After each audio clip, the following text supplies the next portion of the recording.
ግር ብለው መስጂድ ቢገቡ ረመዳን ሲወጣ ግር ብለው የሚሸሹ ጁሙዓ ላይ መስጂድ የሚሙሉ ሳምንቱ ሙሉ ቤታቸው እንኳን በአግባቡ ማይሰግዱ መሆን የነበረበት መስጂድ መተው መስገድ የሚጠበቅባቸው ከመሆኑ ጋር የአላህ እንግዳ መሆን ሲገባቸው የረመዳን እንግዳ የሚሆነው አላህን ማክበር መፍራት ሲገባቸው አንድን ወር ብቻ አክብረው ሌሎች ወሮችን የሚተው በየቀኑ ለአላህ ተባረከ ወተዓላ ሐቅ አለው እኛ ላይ የማታ ሐቅ አለ የቀን ሐቅ አለ ሳይመሽ የቀኑን ሐቅ ልንጨርስ ሳይነጋ የሌሊቱን ሐቅ ልንጨርስ ይገባናል። ሐጅ አድርጎ መተው ከሐጅ በኋላ ጥሩ ሰው ከሆነ ሐጁ ተቀባይነት የማግኘቱ ምልክት ነው ተብሏል።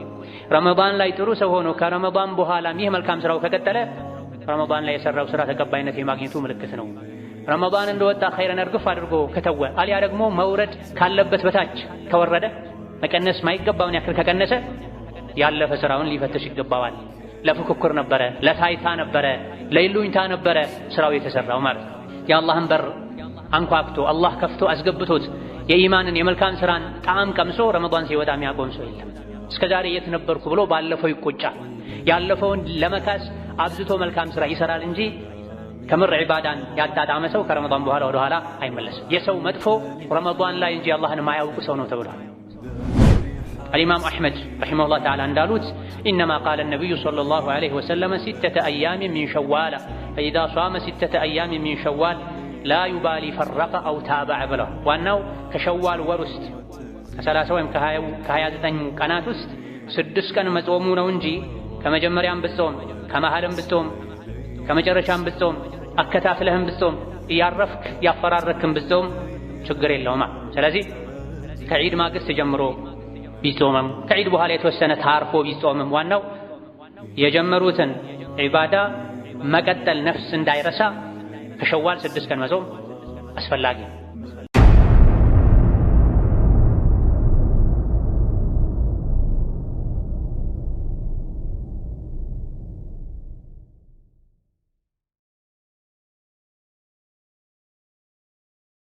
بسم الله الرحمن الرحيم የአላህ ባሮች ሆይ አላህ ያዛችሁን በመታዘዝ የከለከላችሁን በመከልከል ሁሌም በሁሉም ጉዳይ ላይ በሁሉም ቦታ ላይ ጌታ አላህን የሚገባውን ፍራቻ ፍሩት።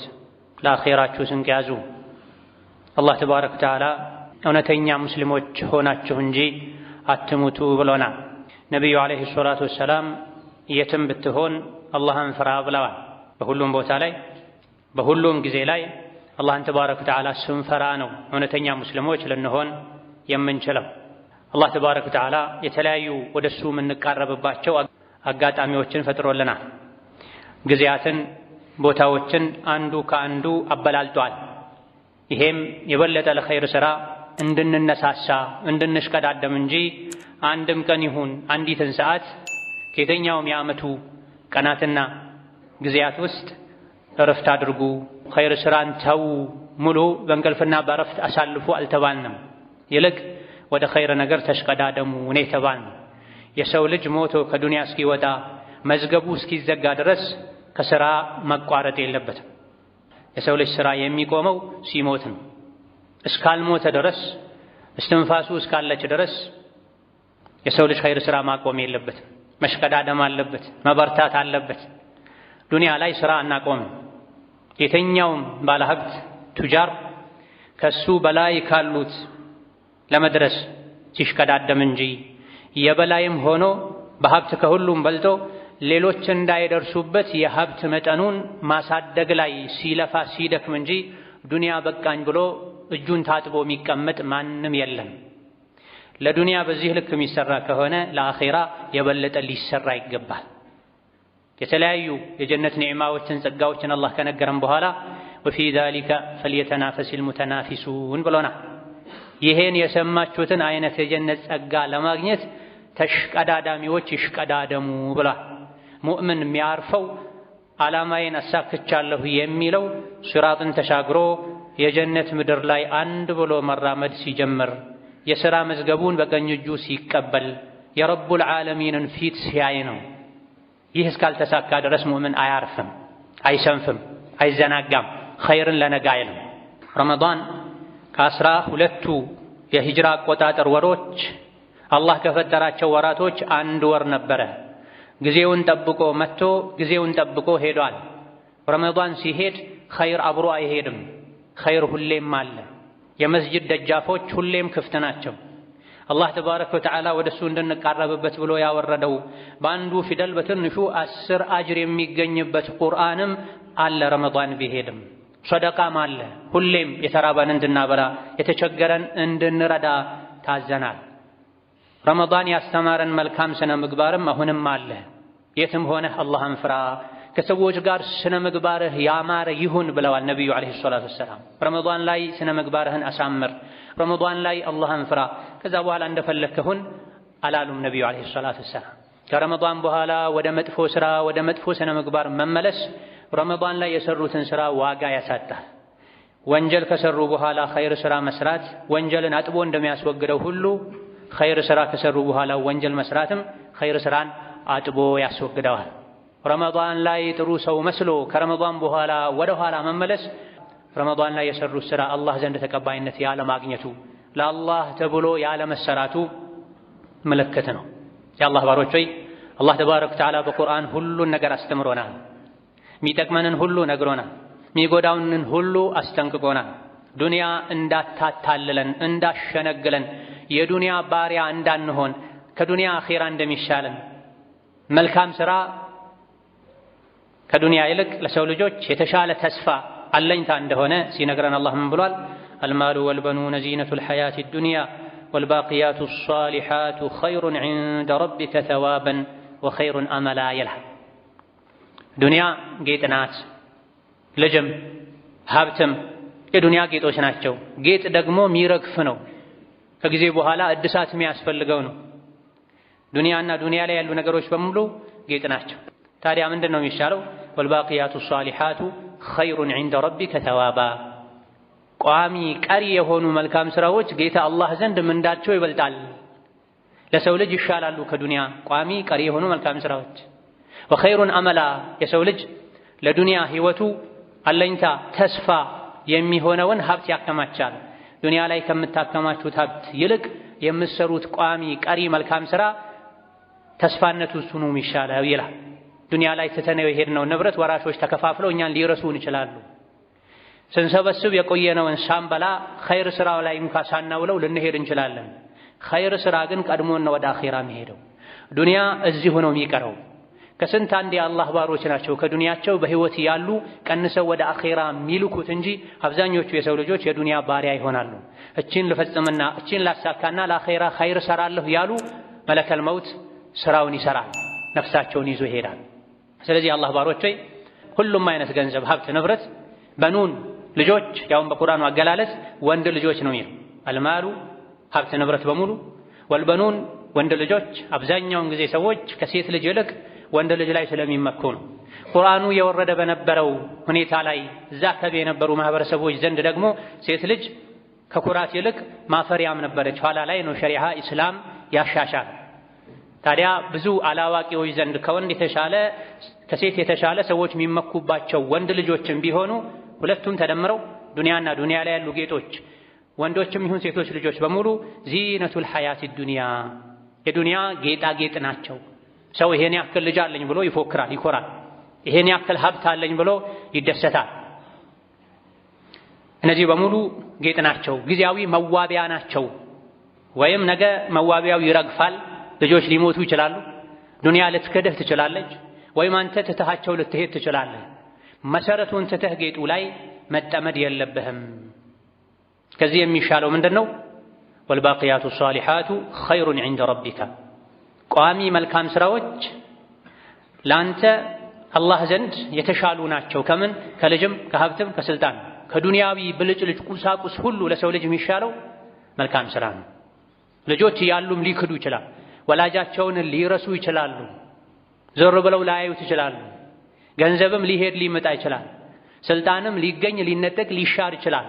ዘመንም አይሽረው ከዱንያ አልፎ ተሻግሮ አኺራ ላይም በእርግጠኝነት የሚጠቅመው በአግባቡ ከተሰራ አልባቂያቱ አሷሊሓት ባቂያት ቀሪ ቋሚ የሆኑ አላህ ዘንድ ተመዝግበው የሚቀመጡ ያውም ያደጉ የሚሄዱ መልካም ስራዎች ለሰው ልጅ የሚሻሉት እነሱ ናቸው ይላል። ምን አለኝ ነገ ብወድቅ? ማን ያነሳኛል? ማን ይደግፈኛል? ማን ይጦረኛል? ለነገ ዋስትናዬ ምንድነው ብለው ሰዎች ይጨነቃሉ። ማይቻል ኢንሹራንስ ውስጥ ይገባሉ።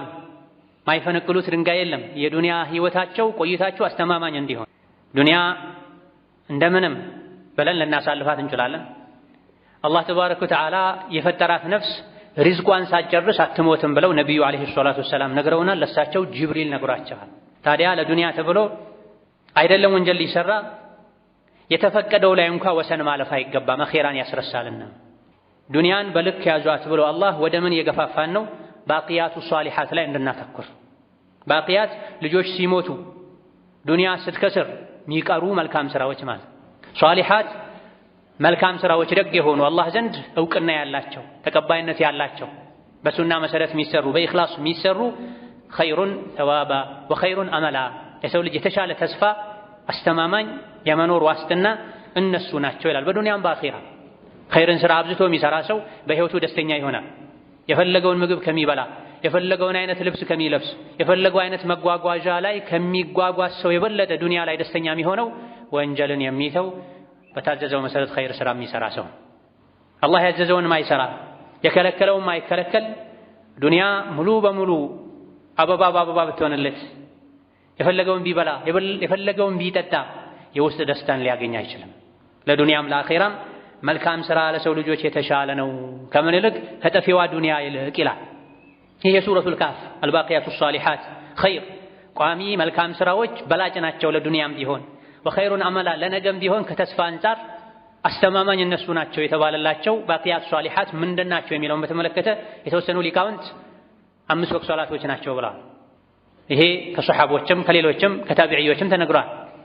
ሌሎች ደግሞ ብዙዎቹ ከዓሊ ብን አቢ ጣሊብና ከሌሎችም እንደተነገረው ሱብሓነላህ ወልሐምዱሊላህ ወላ ኢላሃ ኢለላህ ወላሁ አክበር ወላ ሐውለ ወላ ቁወተ ኢላ ቢላህ የሚሉ 5 ቃላት ናቸው ብለዋል። የሆነ ሆኖ አልባቂያቱ ሷሊሓት ማንኛውም ወደ አላህ የሚያስጠጋ የአላህን ውዴታ የሚያስገኝ መልካም ስራ ማለት ነው። በተግባር ሶላት፣ ጾም፣ ሰደቃ ይካተታል። ከቃላት ዚክርና ሌሎችም የዚክር አይነቶች እዚህ ውስጥ ይካተታል። ቁርአን መቅራት እዚህ ውስጥ ይካተታል። አልባቂያቱ ሷሊሓት ቋሚ የሆኑ የሰው ልጅ ከሞተ በኋላም አኺራ ላይ የሚጠቅሙት ሷሊሓት አላህ ዘንድ ጥሩ ተብለው ተቀባይነት የሚያገኙ መልካም ስራዎች፣ መልካም ቃላቶች ለሰው ልጅ ከዱንያና ከልጅ ይሻላሉ። ዱንያና ልጅን በቃኝ እንደማትለው ሁሉ ብዙ ሀብት እንዲኖርህ ዙሪያህን የሚከቡ የሚያጅቡ የሚኻድሙ የሚያኮሩ ልጆች እንዲኖሩ ከምትፈልገው በላይ ሱብሓነላህ ወልሐምዱሊላህ ወላ ኢላሃ ኢለላህ ወላሁ አክበር ወላ ሐውለ ወላ ቁወተ ኢላ ቢላሂል ዐሊይል ዐዚም የሚል ብዙ ዚክር እንዲመዘገብልህ ጥረት አድርግ ነው። ብዙ ሶላት ሰግደህ አስመዝግብ ነው። ሶላትህ ያንተ ነው፣ ማንም አይወርስህም፣ አላህም አይረሳም፣ አይክድህም። ልጆች ግን ሊሞቱ ይችላሉ። የሰጠንን ኒዕማ ሁሉ አላህ ይጠብቅልንና ሊክዱ ይችላሉ፣ ሊበላሹ ይችላሉ፣ ሊከፍሩም ይችላሉ። የልጅ ነገር አስተማማኝ አይደለም ለአኺራ ለዱንያም ቢሆን። ልጅ ወልዶ ባልወለድኩ ብሎ የተመኘ ስንት አለ። እሱ ለልጁ ብሎ ሶላተል ጀማዓ ከመተው ጋር ከመልፋቱ ጋር ከመድከሙ ጋር ኋላ ላይ ግን ልጁ ነፍሱን ሲያውቅ ወላጁን ጥሎ የሸሸበት ወላጁን እስር ቤት ወስዶ ፍርድ ቤት ወስዶ የገተረበት ሁኔታ አለ። መልካም ስራ ግን ለሰው ልጅ አብሮት ቀብር ይገባል፣ ሱራጥ ያሻግረዋል፣ ቀብር ላይ ያጫውተዋል። ምንም ያክል የወለዱት ልጅ ቢወድ ከአባቴ ጋር አብሬ ይቀበራለሁ አይልም። ካለም ሕፃን ጨቅላ ከሆነ ሊል ይችላል። እሱም የምር ላይሆን ይችላል። አንድ ሁለት ተፈር ሲደፋበት ካልወጣ ይላል። ነገር ግን የሰራነው መልካም ስራ አብሮ ከኛ ጋር ቀብር ይገባል። ከላይ ከታች ከግራ ከቀኝ ይጠብቃል። የሰጡት ሰደቃ፣ የሰገዱት ሶላት፣ የቀሩት ቁርአን፣ ያደረጉት ሐጅ መልካም ስራ ቀብር ላይ አጫዋች ይሆናል። ቅጣት በእግሩ በኩል ሲመጣበት፣ በራስጌው በኩል ሲመጣበት፣ በእጁ በኩል ሲመጣበት ሰደቃ ይሰጥ የነበረ እጁ በእኔ በኩል መቀጣት አይችልም፣ አይቀጣም፣ ሰደቃ ሲሰጥ ነበር ይላል። ሌሊት ቆሞ የሰገደበት እግሩም በእኔ በኩል አይቀጣም ይላል። ወደ ሶላት የተራመደበት ለኸይር የሄደበት በራስጌው በኩል ሲመጣበትም ቁርአን የሸመደደ ቁርአን የቀራ የሰውነት አካሉ ስለሆነ በእኔ በኩል አይቀጣም ይላል። ቀብር ላይ ብርሃን ይሆነዋል። አባቴ እናቴ ከሞቱ በኋላ ቀብር እንዳይጨለምባቸው ብሎ ቀብር ውስጥ መብራት ካልገጠምኩላቸው የሚል ልጅ አልተገኘም። እስካሁን ቢገኝም አይጠቅምም። የዱንያ መብራት የአኺራ መብራት የሚሆነው ኢማን ነው፣ መልካም ስራ ነው። ስለዚህ ወልባቂያቱ ሷሊሓቱ ኸይሩን ዒንደ ረቢከ ተዋባ ወኸይሩን አመላ። ከምን አንጻር? ከማል ከበኑን አንጻር። ልጆችም የዱንያ ሀብት ንብረትም የዱንያ ጌጥ ናቸው፣ ይረግፋሉ። ከነሱ ይልቅ አልባቂያቱ ሷሊሓቱ ኸይር፣ ቋሚ መልካም ስራዎች፣ ዘላቂ ወደ አኺራ ተሻጋሪ መልካም ስራዎች፣ ሶላት፣ ጾም፣ ዚክር፣ ሰደቃ ለሰው ልጅ የተሻለ ነው ይላል። ያ ዓብደላህ ወያ አመተላህ።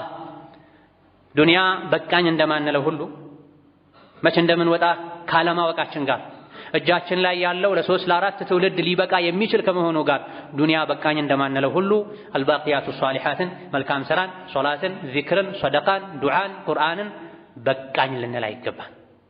ሙእምን ጀነት እስኪገባ ድረስ ኸይር ስራን አይጠግብም። የሰራነው ኸይር ስራ ሁሉ ለቅያም ቀን ለሰው ልጆች የጀነት ምንጣፍ ሆኖ የጀነት ምግብ ሆኖ ይጠብቃል። የወለዱት ልጅ ለፍተው ያካበቱት ሀብት በማይጠቅምበት ቀን የሰሩት መልካም ስራ ይጠቅማል። የውመ ላ የንፈዑ ማሉን ወላ በኑን ኢላ መን አተላህ ቢቀልቢን ሰሊም። ጌታዬ ሆይ አታዋርደኝ አሉ ኢብራሂም ዓለይሂ ሰላም። ማናቸው ኢብራሂም? ለአላህ ብለው እሳት ላይ የተጣሉ፣ ለኢስላም ለተውሂድ ብለው አይናቸው እያየ በማስፈንጠሪያ እሳት ላይ ተስፈንጥረው ሲጣሉ በአቋማቸው ይጸኑ። ልጅህን እረድ ብሎ አላህ ለፈተና አዟቸው ልጃቸውን አጋድመው አንገቱ ላይ ቢላዋ ይዘው የገዘገዙ የሞከሩ ሰው ናቸው። ኢብራሂምን ፈተነው ፈተና ደፈነ ብሎ አላህ የመሰከረላቸው ናቸው። ሱረቱል በቀራን ገልጠህ አንብብ። የዲን ፈተና ተፈተኑ፣ ሁሉንም አልፈዋል። ለብቻቸው ኡማ ህዝብ ተብለዋል። ኢነ ኢብራሂመ ካነ ኡመተን ቃኒተን ሊላህ። ኢብራሂም ህዝብ ነበረ፣ ለአላህ ታዛዥ ነበረ፣ ታማኝ ነበረ፣ ቻይ ነበረ፣ የአኺራ ጉዳይ የሚያሳስበው የሚያስጨንቀው ሰው ነበረ ተብሎ የተመሰከረላቸው ኢብራሂም ዓለይሂ ሰላም የአኺራ ጉዳይ ያሳስቧቸው ወላ ቱኽዚኒ የውመ ዩብዐቱን የውመ ላ የንፈዑ ማሉን ወላ በኑን ኢላ መን አተላህ ቢቀልቢን ሰሊም ብለው ጌታቸውን ለምነውታል። ጌታዬ ሆይ አታዋርደኝ፣ አታሳፍረኝ፣ አታሳንሰኝ። መቼ? ገንዘብም ይሁን ልጅ በማይጠቅምበት ቀን ንጹህ ልብ ከንጹህ ልብ የመነጨ መልካም ስራን ይዞ የቀረበ ሰው እንጂ ማንም በማይድንበት ቀን አታዋርደኝ፣ አታሳፍረኝ ብሏል። በዛ ቀን ከመዋረድ ከማፈር ከመክሰር የሚያድነው መልካም ስራ ማብዛት ነው። ኸይር ስራ ላይ መጽናት ነው። የአላህን ተባረከ ወተዓላ የዒባዳ ደጅ መጽናት ነው። ያዘለቀቅ አለማድረግ ነው። ሁሌም የአላህ ባሪያ መሆን ነው። ወረተኛ አለመሆን ነው። ግር ብለው መስጂድ የሚገቡ ረመዳን ሲወጣ ግር ብለው የሚሸሹ ጁሙዓ ላይ መስጂድ የሚሙሉ ሳምንቱ ሙሉ ቤታቸው እንኳ በአግባቡ ማይሰግዱ መሆን የነበረበት መስጂድ መጥተው መስገድ የሚጠበቅባቸው ከመሆኑ ጋር የአላህ እንግዳ መሆን ሲገባቸው የረመዳን እንግዳ የሚሆኑ አላህን ማክበር መፍራት ሲገባቸው አንድን ወር ብቻ አክብረው ሌሎች ወሮችን የሚተው በየቀኑ ለአላህ ተባረከ ወተዓላ ሐቅ አለው እኛ ላይ የማታ ሐቅ አለ፣ የቀን ሐቅ አለ። ሳይመሽ የቀኑን ሐቅ ልንጨርስ፣ ሳይነጋ የሌሊቱን ሐቅ ልንጨርስ ይገባናል። ቤተኛዋ ቅጽበት ቤተኛዋ ሰዓት አጀላችን ተጠናቆ መለከል መውት መጥቶ ነፍስያችንን መዞ እንደሚያወጣ አናውቅም። አላህ በሚወደው ሁኔታ ላይ ለንሆን ለአኺራ ዝግጅት ልናደርግ ይገባናል። ኸይር ስራ ማብዛት ተሳስቶ የሰሩትን ወንጀል ይሰርዛል። አላህ ዘንድ ተባረከ ወተዓላ ያለን ደረጃ ያሳድጋል፣ ከፍ ያደርጋል። ትናንት ኸይር ስራ ላይ ስንሽቀዳደም፣ ስናበላ፣ ስናጠጣ፣ ስንቀራ፣ ስንሰግድ የነበረን ሰዎች እረፍት ጀነት ላይ ነው። ዱንያ ላይ እረፍት የለም። ታላቁ ኢማም አልኢማም አሕመድ ረሒመሁላህ ተዓላ እረፍት መች ነው ተብለው ሲጠየቁ ከሱራት በኋላ የጀነት ምድር ላይ አንድ ብሎ መራመድ ሲጀመር ነው እረፍት ያለው ብሏል። እስከዛቻ እረፍት የለም። ነዓም ረመዳን ላይ እንደነበርነው ሙሉ ሳንቀንስ ሳናጎድል መቀጠል አለብን ላይባል ይችላል። ይሄ ዋጅብ ላይሆን ይችላል። በላጩ ግን ያን ለማስቀጠል መሞከር ነው። ነገር ግን ክልክሉ፣ ነውሩ፣ ውርደቱ ረመዳን ላይ አላህን ታዞ ረመዳን ሲወጣ መስጂድን መሰናበት፣ ኸይር ስራን መሰናበት፣ 100% ተቀይሮ ረመዳን ላይ የነበረውን የኸይር ፍላጎት፣ ጉጉት፣ ፍጥነት ሸር ላይ ማዋል፣ ወንጀለኛ መሆን፣ ከአላህ ተጣልቶ ከሸይጣን መታረቅ፣ ይሄ ትልቅ ውርደት ነው። የቻለ ሰው ረመዳን ላይ ያስጀመረውን ኸይር ስራ ሁሉ ያስቀጥል። ቁርአኑ አለ፣ ሰደቃው አለ፣ ሶላቱ አለ፣ መስጂዱ ክፍት ነው፣ የኸይር በር ክፍት ነው። የሰው ልጅ ስራው የሚያቆመው ሞቶ መዝገቡ ሲዘጋ ነው። እስከዛ በየቀኑ ኸይር ስራ ማስመዝገብ መቻል መጣር አለብን።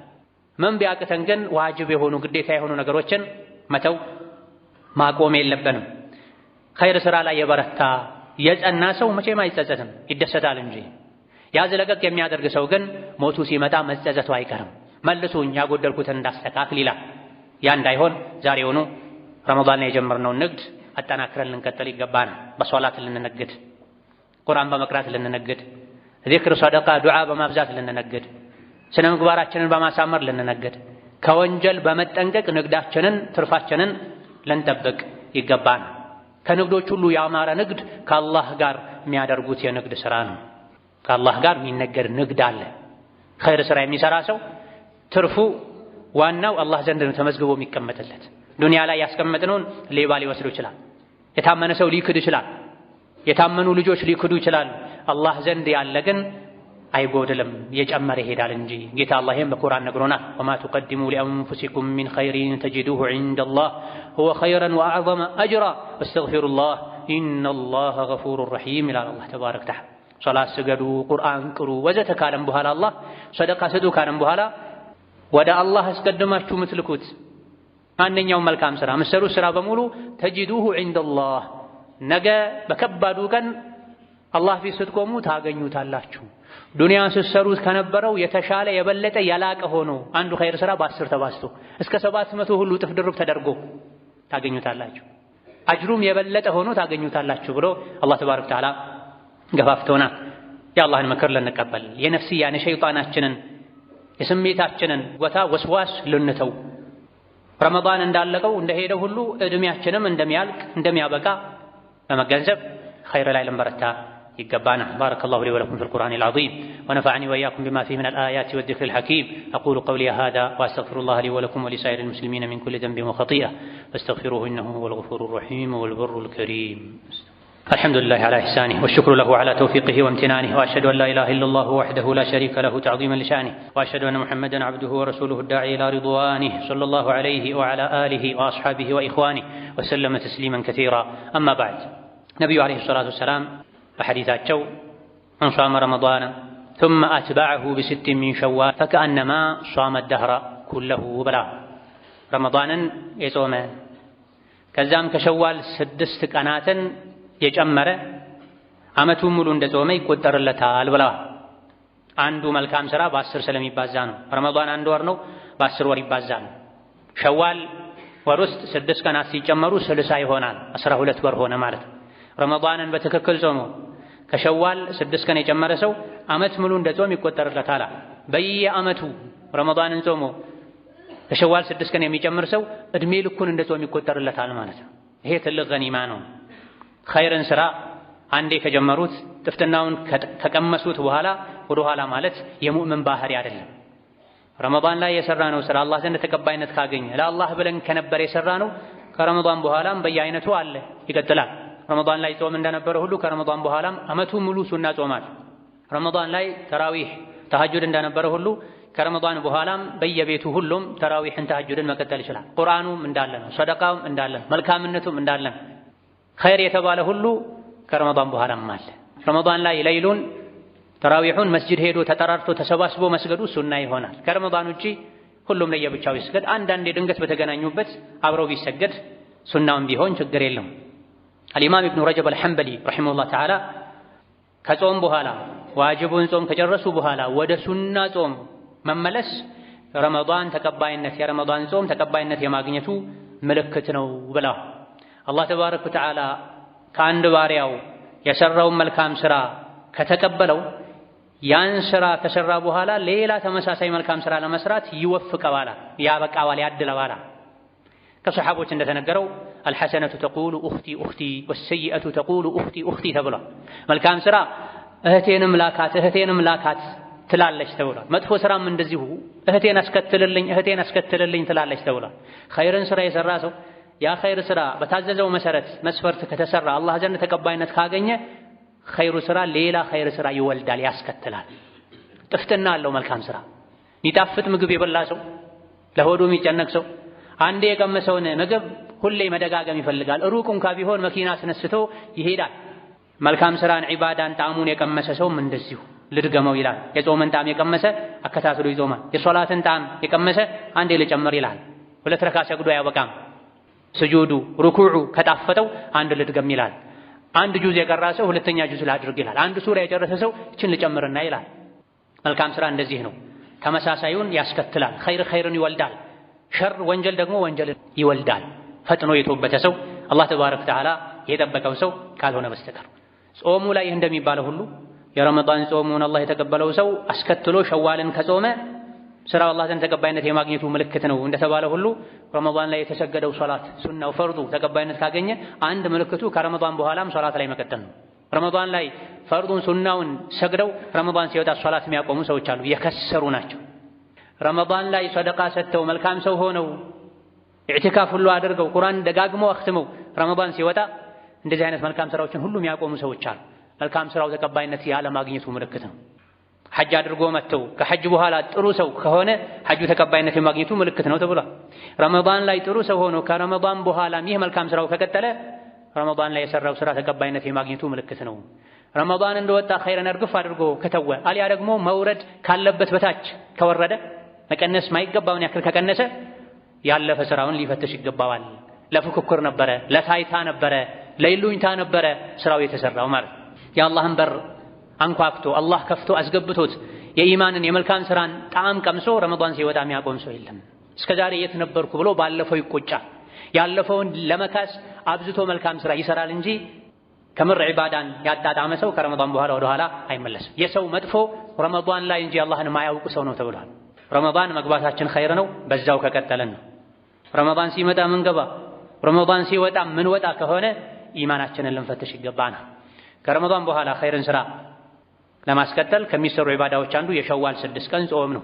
አልኢማም አሕመድ ረሒመሁላህ ተዓላ እንዳሉት ኢነማ ቃለ ነቢዩ ሰለላሁ ዐለይሂ ወሰለም 6 አያም ሚን ሸዋል ፈኢዛ ሷመ 6 አያም ሚን ሸዋል ላ ዩባሊ ፈረቀ አው ታበዐ ብለዋል። ዋናው ከሸዋል ወር ውስጥ ከ30 ወይም ከ29 ቀናት ውስጥ 6 ቀን መጾሙ ነው እንጂ ከመጀመሪያም ብትጾም ከመሃልም ብትጾም ከመጨረሻም ብትጾም አከታትለህም ብትጾም እያረፍክ ያፈራረክም ብትጾም ችግር የለውም። ስለዚህ ከዒድ ማግስት ጀምሮ ቢጾምም ከዒድ በኋላ የተወሰነ ታርፎ ቢጾምም ዋናው የጀመሩትን ዒባዳ መቀጠል ነፍስ እንዳይረሳ ከሸዋል 6 ቀን መጾም አስፈላጊ ነው። 6 ቀን ብቻ ያበቃል ማለት አይደለም። ከሸዋል ወር ውስጥ አያመል ቢድ አለ ከ13 14 15 እንደዚሁ ደግሞ የሰኞና ሐሙስ ጾም አለ። ብዙ አይነት ጾሞች አሉ። ቢያንስ ግን ከሸዋል 6 ቀን ጾሙ ተብለናል። እነዚህ 6 ቀኖችን ከዒድ ማግስት ጀምሮ መጾም ይቻላል። የተወሰነ አርፎ መጾም ይቻላል። በተለይ ዚያራ የሚበዛበት ሰው፣ ቤተሰብ የሚበዛበት ሰው፣ ቤተሰቦቹ ፈልገውት ለዚያራ የሚመጡ እሱ ቤተሰቦቹን ለማዳረስ ከዒድ ጋር አያይዞ ዚያራ የሚያበዛ ሰው ከዒድ ቀጥሎ ያሉ 1 2 3 ቀኖችን ባይጾም ይመረጣል ተብሏል። ምክንያቱም የተወሰኑ የፊቅህ ሊቃውንት ከቀደምቶችም የኢማም አሕመድ ረሒመሁላህ ተዓላ ሼኽ የነበሩት አብዱረዛቅ አሰንዓኒ የእሳቸው ሼኽ የነበሩት ማዕመር ረሕመቱላሂ ዐለይሂም ጀሚዐን ከዒድ ማግስት ጀምሮ ስለ መጾም ሲጠየቁ መሆን የለበትም እነዚህ የዒድ ቀን ናቸው፣ የደስታ ቀን ናቸው፣ የሚበላባቸው የሚጠጣባቸው ቀናቶች ናቸው። መጾም ያለበት ከዛ በኋላ ነው 13 14 15ን ወይም ከነዚህ ከ13 ከ14 ከ15 ቀደም ብሎ 3 ቀን ከዛ ደግሞ እነዚህን 13 14 15ን ጨምሮ አሊያ ደግሞ ከዛ በኋላ ሊሆን ይገባዋል እንጂ ከዒድ ማግስት ያለው ቀን መጾም የለበትም የሚል አቋም ያላቸው አሉ። ይሄም በዒድ ቀን መዘያየር መገናኘት ተወዳጅ ከመሆኑ አንፃር ነው። አንዳንድ የፊቅህ ሊቃውንት ከአያሙ ተሽሪቅ ጋር አመሳስለዋቸዋል። ከዒድ አልአድሓ በኋላ ያሉ 2 3 ቀናት የሚበላባቸው የሚጠጣባቸው ቀናት ናቸው እንደተባለ ሁሉ ከዒድ አልፍጥር በኋላ ያሉ 2 3 ቀናትም የሚበላባቸው የሚጠጣባቸው ቀኖች ናቸው የተባለበት ሁኔታ ለዒድ የተሰራ ምግብን መጠቀም፣ ቤተሰብን መዘየር፣ ለዚያራ የመጣን ሰው መመገብ፣ ለዚያራ ሲሄዱ ጾመኛ ነኝ ብሎ ቤተሰብን ከማስከፋት 2 አይነት ሁኔታ እንዲኖር ከማድረግ ይልቅ መብላቱ፣ መጠጣቱ፣ መዘያየሩ የተሻለ ሊሆን ይችላል እና አልኢማም አብዱረዛቅ አሰንዓኒ ሼኻቸው ማዕመር ቀደምቶች በሁለተኛው መቶ ውስጥ የነበሩ ኢማሞች የዒድ ማግስት መጾም የለበትም ማለታቸው ከዒድ ማግስት ጀምረው እስከ 7 ጾመው 8ኛው ቀን ላይ ትንሹ ዒድ ብለው የሚያከብሩ ሰዎች ድርጊታቸው ትክክል እንዳልሆነ ያሳያል። ነቢዩ ዓለይሂ ሰላቱ ወሰላም ከሸዋል 6 ቀን መጾም ትሩፋት እንዳለው ነግረውን ሸዋል 6ን ሲጨርሱ ዒድ አክብሩ አላሉንም። ሸዋልን ጾሙ ያሉን ምንዳውን የነገሩን እሳቸው ናቸው። ረመዳንን ጾሞ ዒድ መከበር እንዳለበት አስተምረውናል፣ ነግረውናል። ሸዋል ተጾሞ ሲያበቃ ግን ዒድ አክብሩ ብለው ነቢዩ ዓለይሂ ሰላቱ ወሰላም አልነገሩንም። ሸዋል ወር ሙሉ ነው። የፈለገ ሰው ከመጀመሪያ ቀናቶች ጀምሮ፣ የተወሰነ ሰው ከሳምንት፣ ሌላው ካጋማሹ ጀምሮ ሊጾም ይችላል። ሁሉም በየፊናው በተመቸው መልኩ ጾሞ 6 ቀን ማስመዝገቡ እንጂ የሚፈለገው የግድ ከዒድ ማግስት ተጀምሮ እስከ 7 ተጾሞ 8ኛው ቀን የዒድ ቀን 2ኛው ዒድ የሸዋል ዒድ ተብሎ መከበር የለበትም። ይሄ ቢድዓ ነው። ከነቢ ዓለይሂ ሰላቱ ወሰላም ከሰሐቦች ቀደም ማለት የለብንም። ቢድዓ በሙሉ ጥመት ነው። ጥመት ደግሞ ለጀሃነም እሳት ይዳርጋል። አላህ ተባረከ ወተዓላ ነቢይን ዓለይሂ ሰላቱ ወሰላም የላከልን በሁሉም ነገር ልንከተላቸው፣ ያደረጉትን በማድረግም መከተል አለብን፣ የተዉትን በመተውም መከተል አለብን። በማድረግ ብቻ አይደለም መከተል የሚወደደው፣ በመተውም መከተል ይወደዳል። ነቢ ዓለይሂ ሰላቱ ወሰላም ሸዋል 6ን ጾሙ ብለው መክረውን ሸዋል 6ን ጾመው ከዛም 8ኛው ቀን ላይ ወይም 10ኛው ቀን ላይ ወይም 15ኛው ቀን ላይ የሸዋል ዒድ ብለው አከበሩ የሚል ነገር ስለሌለ እሳቸው ካላከበሩ መተውም ሱና። ስለ ጾሙ ሰኞና ሐሙስ እንጾማለን፣ ሸዋልን ጾሙ ስላሉ እንጾማለን፣ ሱና ነው ይሄ። ሸዋል ጾመው ሲያበቁ ደግሞ ዒድ ብለው ማክበርን ትተዋል፣ አላደረጉም።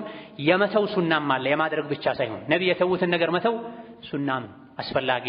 ከቢድዓ ከፈጠራ ልንጠነቀቅ يقبانا ثم صلوا وسلموا على البشير النذير والسراج المنير فقد أمركم بذلك ربكم قائلا إن الله وملائكته يصلون على النبي يا أيها الذين آمنوا صلوا عليه وسلموا تسليما اللهم صل وسلم وبارك على عبدك ورسولك نبينا محمد وعلى آله وأصحابه وأتباعه وسلم تسليما كثيرا اللهم أعز الإسلام والمسلمين وأذل الشرك والمشركين ودمر أعداءك أعداء الدين اللهم اجعل هذا البلد آمنا مطمئنا سخاء رخاء وسائر بلاد المسلمين اللهم آمنا في دورنا وأوطاننا ولا تسلط علينا بذنوبنا من لا يخافك فينا ولا يرحمنا اللهم كن للمستضعفين والمظلومين في كل مكان اللهم كن لإخواننا في فلسطين اللهم كن لإخواننا في فلسطين اللهم كن لإخواننا في فلسطين اللهم كن لهم مؤيدا ونصيرا وظهيرا اللهم عليك بأعدائنا وأعدائهم عليك باليهود الغاصبين فإنهم لا يعجزونك اللهم خذهم أخذ عزيز مقتدر اللهم خذهم أخذ عزيز مقتدر يا حي يا قيوم يا حي يا قيوم